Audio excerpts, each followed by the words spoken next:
Hi, everyone. Welcome to this episode of Evolving Women. I'm Teresa Lysam, and I am here today with my amazing guest co-host, Beth Carroll. Hi, Beth. Hi, Welcome. Teresa. It's great to So see glad to you. have you here. Thank you so much. Thank you. I would love to just have you tell our listeners and our viewers who you are right now at this point in time. What's your Right now, identity right now? my identity. I'm a mom to two adult children who that's my most favorite identity. I have a Yes. 23-year-old and I have a 28-year-old. And I am also a solopreneur of my own business. I'm a divorce recovery coach for women in midlife who've been blindsided by marriage. And I feel like I'm in my prime. Mm, This is midlife, but there's no crisis here. Like, this is I just love a hearing that. really watching my kids thrive and launch and, just learning so much about business and meeting incredible women. This whole thing, everything's a whole new world. So I'm I love doing great. love your excitement and your enthusiasm because not Yeah. everybody feels that way. No, I know. I know. But why not, right? I mean, this is it. This is my time. Yes, it's a new opportunity to change things, try things, pivot Yes. into something that maybe you wanted to get to when you were a younger person and you didn't have time or energy, and now you do. Yeah. Well, and I homeschooled my kids and Mm, we had our own business and I was so involved in family life and kid hmm life and now it's just kind of neat to see what comes up. What do I want to do? Where do I want to go? I moved from Pennsylvania to Arizona and mm. sight unseen and I'm just really enjoying it. Wow, that's a big environmental change for Yeah. sure. Yeah, My it is. gosh. Oh my God, you said something and I got to bring my mind back to it. And it will come back to me. So I'm going to keep talking until it does. Okay. Okay. You homeschooled your kids, which I think I applaud you for that. I applaud anybody who could do that. I just remember when my kids were growing up, it wasn't really a thing. It was just starting to Yeah. be a thing, or I was just having an awareness around it. Yeah. And then I was teaching at the time. Oh, I know what I was going to say. And we're in survival mode then. So even though I was a mom, I started teaching, I was in survival mode. You might have had a different experience because you were homeschooling your kids. But I always feel that time frame, you're just trying to keep your head above water. 100%. Yeah. And they come first, and then the business came Hmm second, and then Yeah. my marriage, and then, like all those things Yes. together. It's a lot. So And it's we kind of put fun. ourselves behind Yeah. everybody. Yeah. And it's fun to explore who I am now. I love that. I know there's a lot of women who are nervous or scared about, being an empty nester and getting to that point in their life where of those identities are removed from them and they don't know who they are when they're not really the mom anymore. They're not in that nurturing mode. In your Yeah. case, there was a change up in your married status. So can you speak a little bit about that for us? Yeah. I mean, I've been married for 25 years. We've been together for 30 years. And again, I was, really attached to my home life and my marriage. Mhm. And we did all kinds of things together as a family and had businesses together. And he up and changed his mind. And he pretty much just said, I don't want to be married anymore and left. Wow. And so I lost my identity as a wife. I lost hmm my job. My dad had just died. Oh boy. And so I lost him a few months earlier. And then my mom died about a year later. Wow. So it was just this moment of all I had left really was mom, and they were growing. hmm So it was sort of, what are you going to do? And there was no way this was not the end of me. So I really had a chance to do the healing work and start to explore what's next for me? What's next? Well, that was a shock to the system, I'm Yes, sure. You're a just going trauma. along and boom, that happens.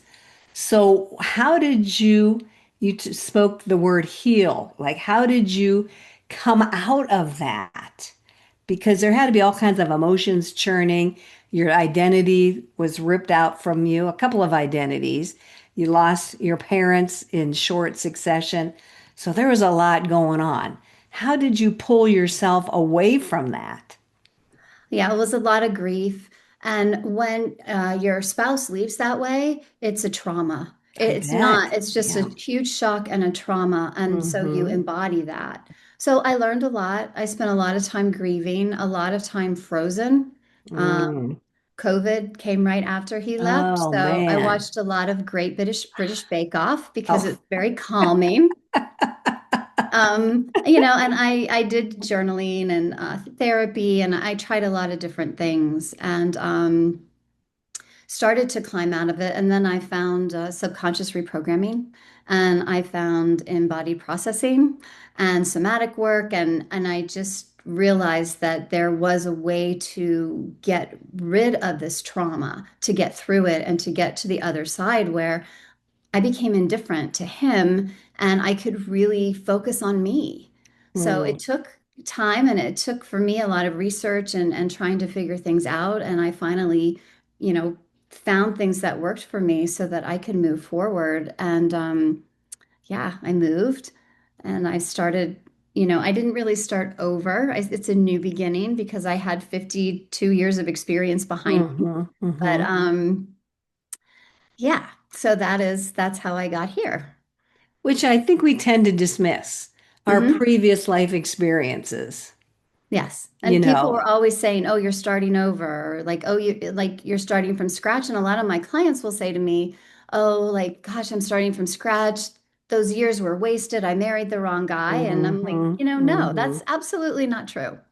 There was a lot in that marriage that was really good. Mm-hmm. And I have two wonderful children, and I had a whole life of cross-country trips as a Mm-hmm. family and Mm-hmm. homeschooling and, extended family holidays and all of that stuff. And that doesn't go away. And I learned a Right. lot about business. I gave up my career to stay home, but I still had that. And, I don't know. Well, I You're not love that starting from scratch. Well, I love that perspective. You were Yeah. focused on all the good things that you experienced in the Yeah. course of that marriage, in that chapter in your life, instead of focusing on all the negative and the resentment and the frustrations and all of those emotions. So I think Yeah. that's really, really important. Well, you can so easily doubt everything, even when you find things out that you didn't know before. I mean, you can so easily go back out and just go back over your memories and discount everything that you've been Hmm. through Hmm. and your marriage and your life. I shouldn't have left my career. I should have, blah, blah, Yeah, blah. yeah, And shoulds. it's not worth it because you are where you are right now, and all of that is behind you, and you are standing on that foundation. Even though it did Mm. not end the way you wanted it to, or you expected it to, it doesn't change that it happened.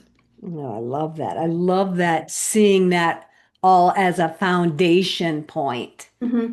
that has brought you to where you're at and a good place to bounce off and dive into the next chapter, the next phase. Yes. Well, and you look at all that you've survived already. I mean, I raised children to almost adulthood at that point. I had childbirth. You look Hmm. at all of the different things. I buried both of my parents. I mean, there's so Hmm. many things that I'd learned from. So, Yeah, no, again, I'm not starting over. yes.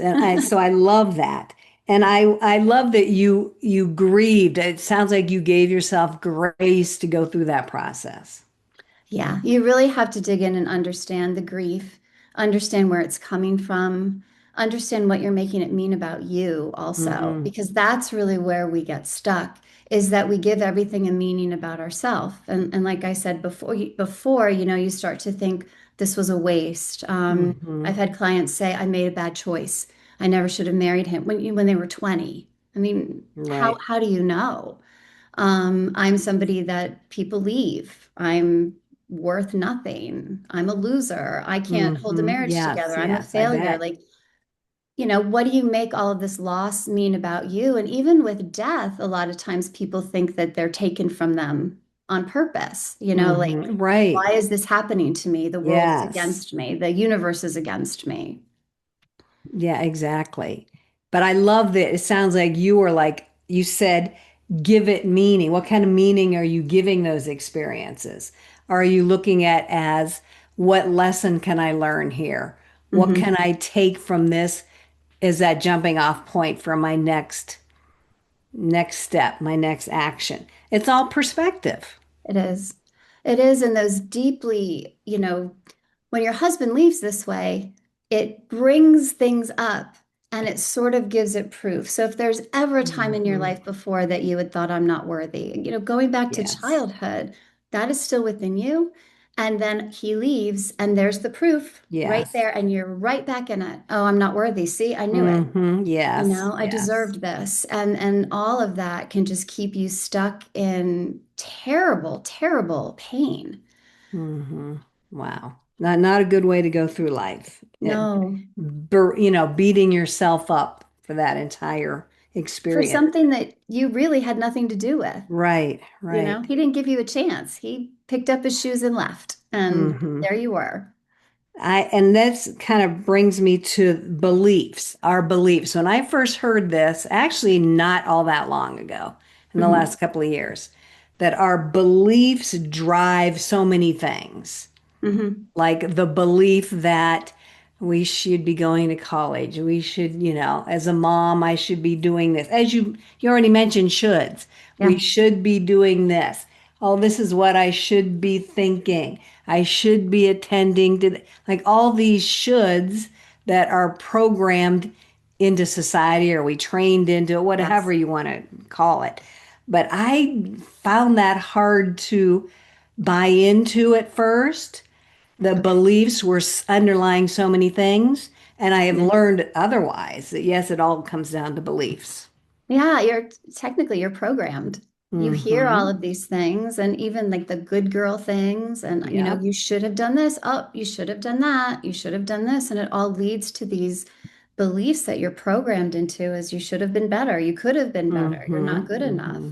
And then you view the world from that Yes. perspective, even if you Yes. don't realize it. It's even self-deprecating talk. I'm Hmm. stupid, or I'm always late, Yes. or I'm always Yep. the loser, or that all of that, we're programming ourselves. Hmm. Which can be changed. Like a Yes. belief is, when I heard this too, a belief is just a thought we keep thinking over and over and over. That's Yeah. all it is. And when I heard that, it was like, oh my God. So that means it can be changed. It Yes. is And not set in stone. no, it's an ingrained pattern in your brain. And Hmm. through using the right processes, you can rewire it and send it in a different direction. And it's not that hard. It takes work, it takes some practice and understanding what you do, and that's what I do. But the neuroscience of it and the neuroplasticity is amazing. I mean, that we can change that. I So, and know that's it is that's how you can amazing. get to feeling indifferent. That's how you can get to the point where, you can move forward from this happening to you. You're not obsessed by it anymore. Yeah, you've kind of detached the Yeah. emotions from it. Yeah. So anyone who's listening to this who are finding themselves in and around those emotions and that experience that has been very raw for them. They might be living it right now. And they're thinking like, oh, I could never get out of this. I'm going to be in this depth of depression forever, whatever. How did you find resources and practices to help you? Because you said you named a couple of them Hmm. that you found for yourself. Like, what kind of advice or suggestion can you give to somebody who's in the midst of it right now? Um, There's so many. I did a lot of research until I Okay. found my mentor, and she really, is the one that taught me the process of identifying beliefs, understanding how they affect you, and then going through rewiring them. So for me, it was her process. And then the somatic work, I cannot stress enough for everyone to find a somatic practice. If it's a sound bath or yoga, breath work, find, I do somatic work to help you regulate your nervous system and help find trauma in your body and process that. so that you can have a sense of calm and you can really start to do this work. There are so many things that you can do. This is not a life sentence at all. It is Mm, just it's something that, and because it's a very specific thing that happened to you, I've learned that you need a very specific way to get out of it. You really need to shift those beliefs because mm, otherwise you just live in this sense of I deserved this. And hmm. if you don't do that work, you're going to go out into the world and you're going to repeat. You're going to find that same Yes, kind of yes. person. You're going to have the same kind of relationship if you go looking for a relationship again. Right, right. Because of those underlying beliefs. Yeah. I'm going to ask you to tell us a little bit more about somatic and nervous system regulation. When I first heard that word somatic, I really had no clue what it was.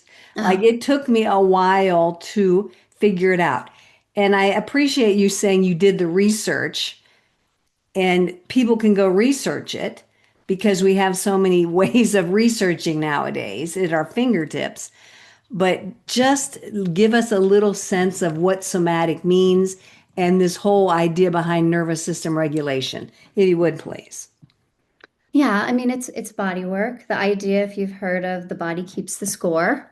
Um, the Bessel van der Kolk. I never say his name quite right, but I've been lucky enough to have classes with him, and it Mm, basically just shows that from birth, and people will say before that in the womb is that everything that happens to you is stored in the body, and every mhm, trauma that happens to you, every time you're afraid, every time something negative happens, that's all stored in the body until you release it, and as you grow, it's added to.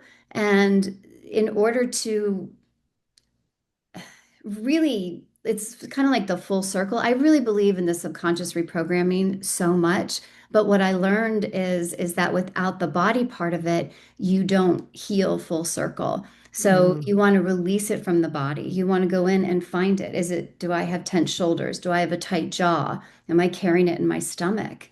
And why am I feeling that way? What am I believing about myself? What am I believing about the world that's making me feel that way? And mm, then there are, it's very specific work that, and there's so many different ways though.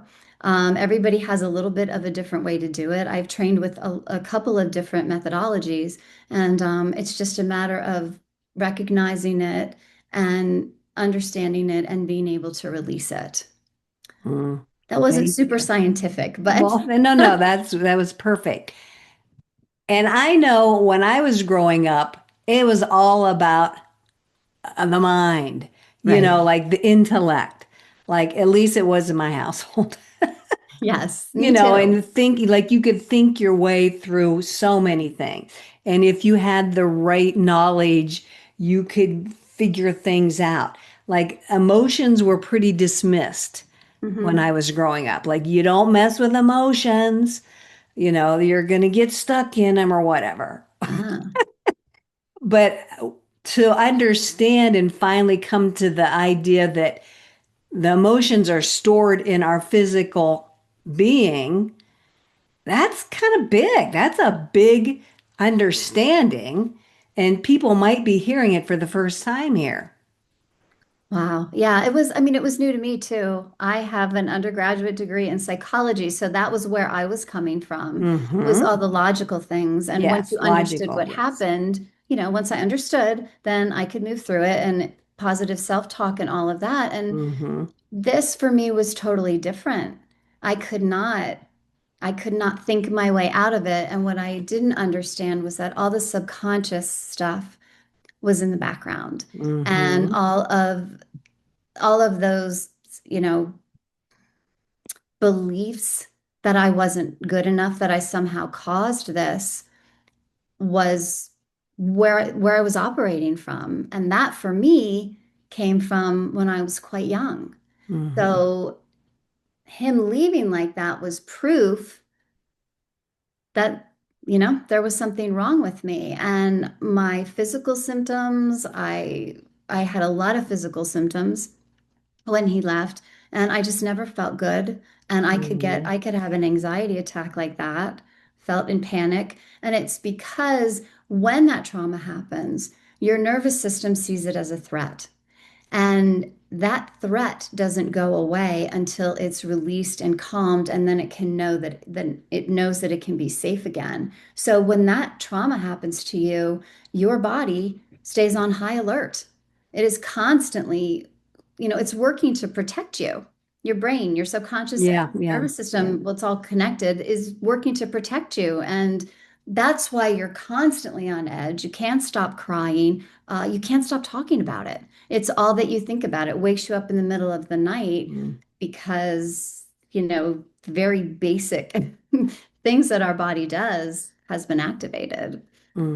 It's almost like our body knows before our brain has caught up. Yeah. Yeah, I mean it's all connected, but yes, and you don't realize it because your logical brain, especially if you're really intelligent, it's harder because your logical brain, Yeah. says I should be okay and I'm going to be fine and I Yes. didn't deserve this. But underneath is that little question of saying, well, yeah, you did. Yeah, you did. Don't you Mhm. remember? Since you were 3 years old, Mhm. you've been told that, or since, you were a young adult or young, like Yeah. all of it layers on top of each other. And everybody's got a different story, a little bit Yes. of a different Yes. path. Yeah. And I know for me, I don't always remember because what happened to me growing up. I don't know what my beliefs were, how I was reacting to whatever I was hearing or picking up, or like, how do we process what we don't really know is there? When you get really quiet and you get very relaxed, you can listen. And what comes up when you're listening is incredible. Um, for me personally, when I didn't even think that any of my issues were about my mom's death, and my mom got COVID and she died during the pandemic. And I was working with a somatic therapist, and all of a sudden I realized I was angry. Like I wasn't grieving my Mm. mom. I didn't miss my mom, which is what I thought it was doing is I can't get out of Mhm. this grief. And as Mhm. I got quiet and I found where I was carrying it in my body and I started to listen to it, I was angry at my mom for getting sick and dying Mhm. when I needed her because my husband had just left. Yes. Oh, wow. So it was Wow. so that's the kind of experience is when you really sit and start to listen and do that work, all of these things will come up. And if you had said that to me, I would have said, no way. I'm not mad. Right, Why would I right, be mad? I'm sad. I miss my mom. right, right, right. And that's the kind of thing that happens a lot is they feel really angry or my clients feel scared. They feel Yeah. hopeless. Oh, I bet. And when we start to go in, it's actually a belief of being worthless that's tied to something else. Mm. And when did you start feeling this? When did you first feel this? And you'll get down to it, and it's incredible.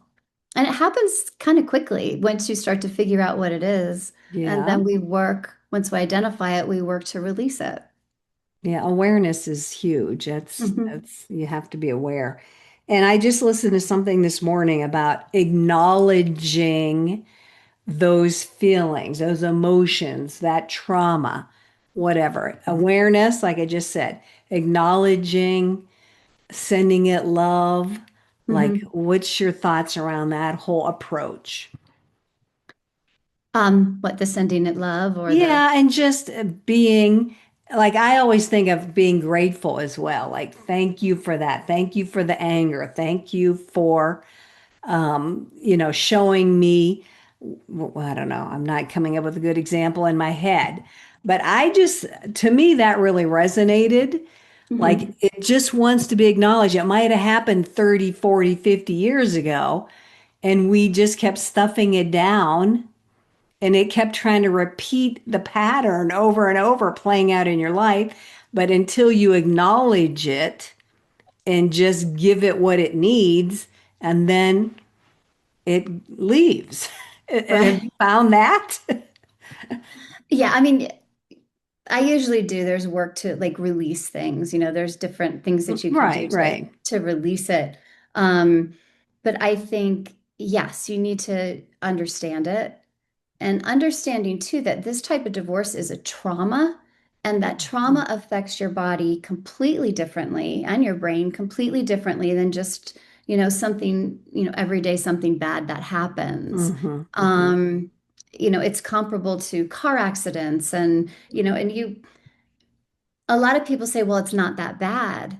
It doesn't matter how you qualify it. Right. Your body and your brain Right. saw it as a threat and took it as if it was, a forest fire, a Right. saber-toothed Right. tiger coming to attack you, and it's going to stay in that mode.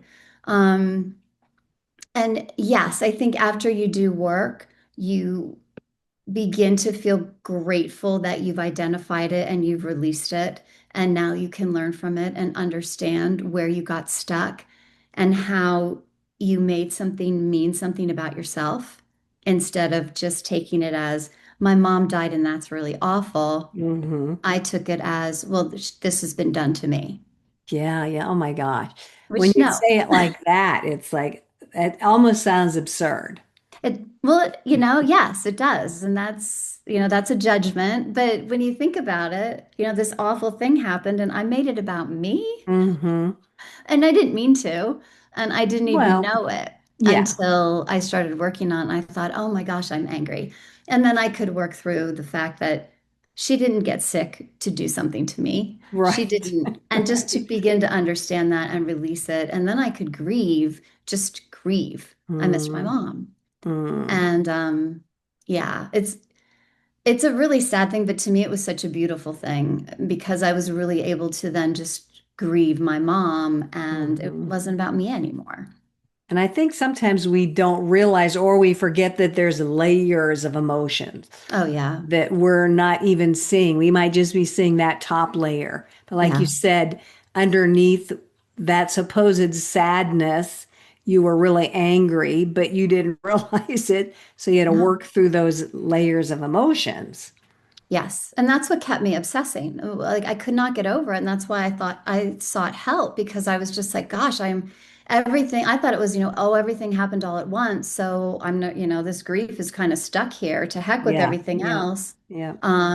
This is what's grabbing me. And it wasn't. It was an anger Mm. that somehow she'd gotten sick on purpose, which, Which sometimes I'm guessing maybe you, anybody else would be almost like embarrassed or ashamed about that. Like, oh, how can I think that about my mom? How can I be yeah, angry with her?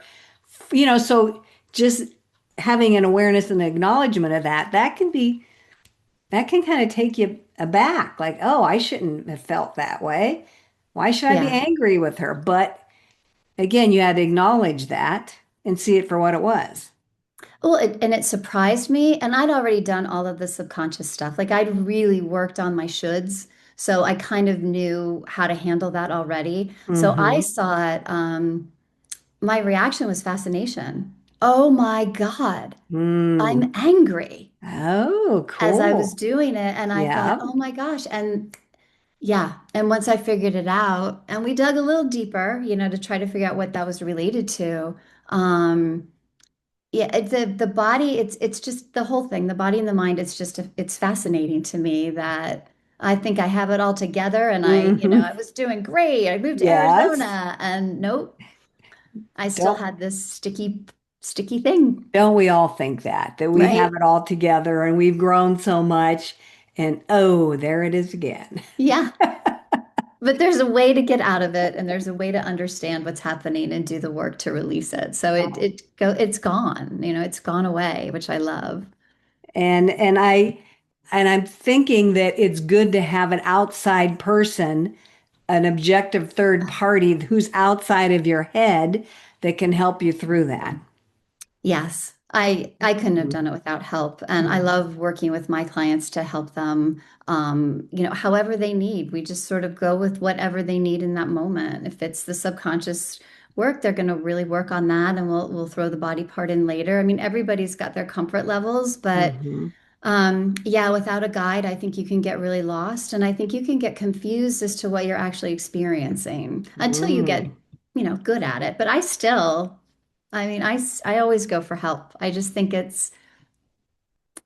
it's quicker and Mm, it's more effective. I love that. Because sometimes people think going for help or support or reaching out is showing a weakness in themselves. I have some Mm, family members that are like that, I get it. Yeah, and it's, no, I think it's you're brave and you oh, know for what your sure. limits are. And there are lots of things you can do on your own. And if you do the breath work and you do, there's books on it. And if you follow those exercises and you're still not getting the relief, you're missing something. And somebody who knows what they're doing can help you unpackage that and find it and really, really release it. Like you said, a lot faster than you could do Oh, it on yeah. your own. Yeah, definitely. Mm. I mean, it can be done Definitely. on your own, but Yes. it's funner and faster with somebody else. Well, and they can ask questions. I can ask very specific questions to someone to help them really get to the root that they might not even think of Right, because they're right. they're sort of lost and I'm just hurting, I'm hurting, I'm hurting. Yes, yes. Um, yeah, They're lost in those emotions. yeah, And we're not thinking right when we're lost in those emotions. yeah. So if I'm listening to this and I really want to connect with you because I really like what you said, how can I reach out and connect? I'm on Instagram at Beth Carroll Coaching. My website is bethcarrollcoaching.com. And those are there's my email is there and my contact information is there. And I have some guides. I have a guide called The Blindside Distinction, which is free. And it explains why this is so different, why healing from this kind of divorce is different. It's different than a mutual and a collaborative where you Mhm. both have a say or you both decide, or even if one of you didn't want it, but where you've worked together. This is a Mhm. completely different experience. Oh, yeah, I'm sure. So we will include those, your contact info, those links Oh, great. with this episode. And Okay. thank you for offering the free guide. We'll make sure that is available as well. Thank And you. it just sounds like women need to know that there is help out there. There are resources. If you could do it, Beth, anybody could do it. Yeah. It's might take some work, might take some time, but it's something that you're going to be able to pass through. Definitely. And his leaving does not define you. This Love doesn't that. mean anything about you. This is just something that happened, and there's a way to get through it. So that's what Mm, it is. It's something that happened, and he's someone you used to know. thank you so much. I think we need to end on that hopeful high note. Great. Thank you Thank so much for you. that reassurance to everybody Yes. who's listening to this. I Thanks want for to thank, having me. oh, thank you so much for being here, bringing your insights and your experiences and sharing them with us.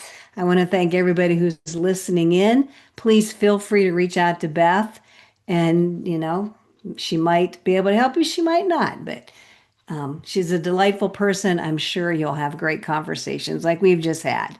So thank you so much, Beth. Thank you to everybody who's listening in, and we will see you in the next Evolving Women episode. Bye bye. Bye. Thank you.